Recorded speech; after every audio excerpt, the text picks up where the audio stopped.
What's going on, everybody? Welcome back. We got another Speed Champion set today. It's the last of the March 1st wave. It's 76,914, the Ferrari 812 Competizione. It's coming at you with 261 pieces, and it'll set you back 30 Canadian dollars, 25 for the folks down south of the border. Here's a look at the rear of the box. The IRL car with the same red and yellow color scheme, with the black vent across the front, and the car appears to be driving through Monaco, I think. This is my first Ferrari Speed Champion set. I'm well excited. Let's crack it open straight away.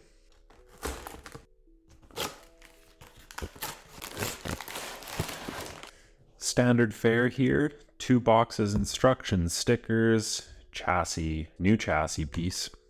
We've got 22 stickers. That is more than I thought there would be, actually, but we'll deal with it. Let's get to building.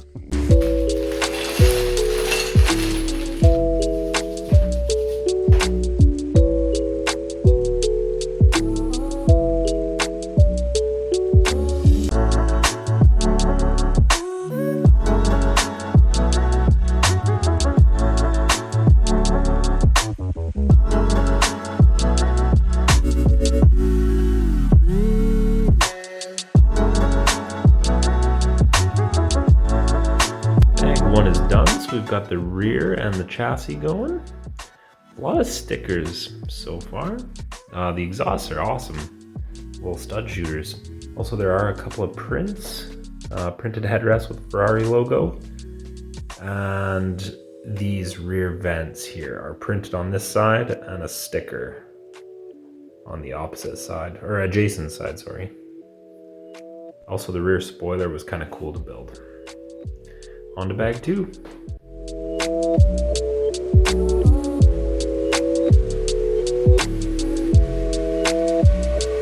So then, why?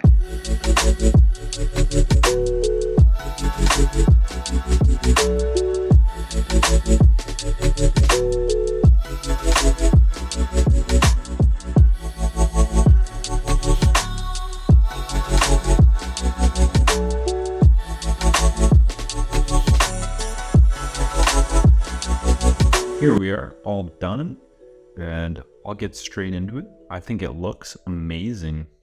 Looks really good. It's really clean. There's hardly any studs showing, just a couple on top, 2 on the sides, 2 on back as well. That's it.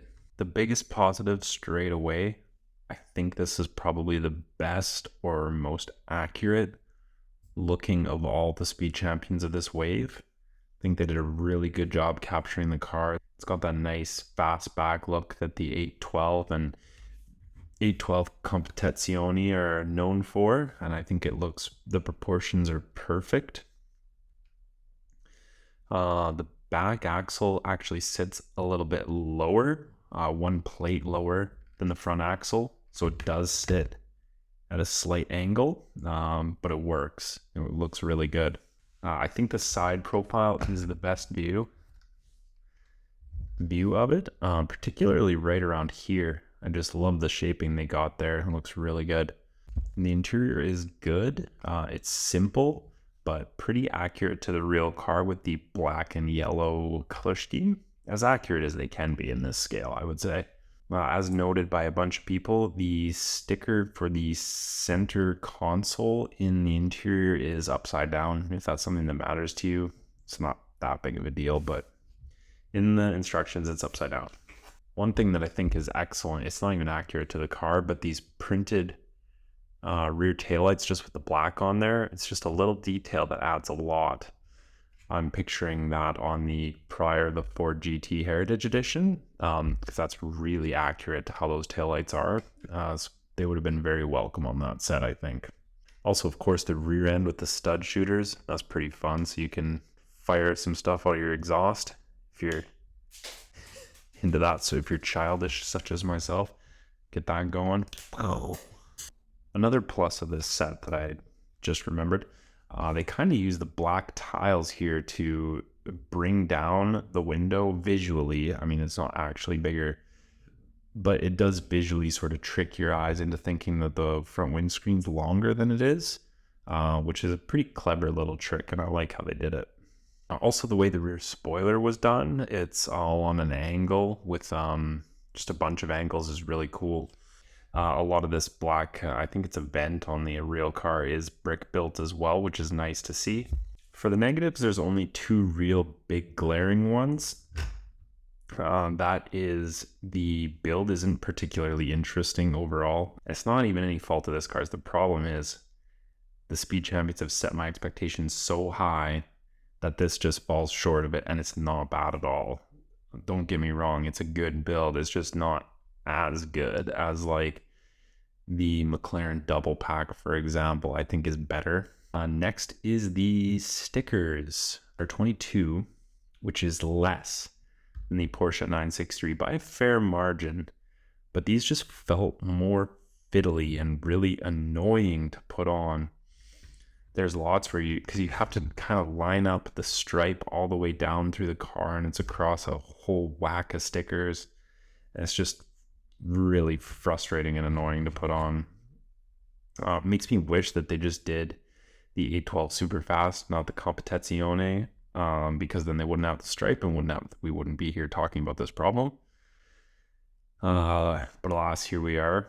While there are less stickers, I enjoyed putting them on. Also less. But overall pleased with it, especially the look, since, I mean, I'm a grown adult. I like to look at these more so than play with them, but I definitely let my kid play with them because why not? They're toys. And the look of this is fantastic, and that's what it's there for me. So I'll flash the score up on screen. Overall, I would probably, again, wait for a sale on this one. And these single cars usually do go on sale. That's going to do it for this review. Thank you so much for watching. If you enjoyed it, please give us a like. Let me know down below what you think of this one. I'm a big fan of it. Love the look. Get yourself subscribed because we do this all the time around here. And I'll catch you all in the next one. Bye-bye.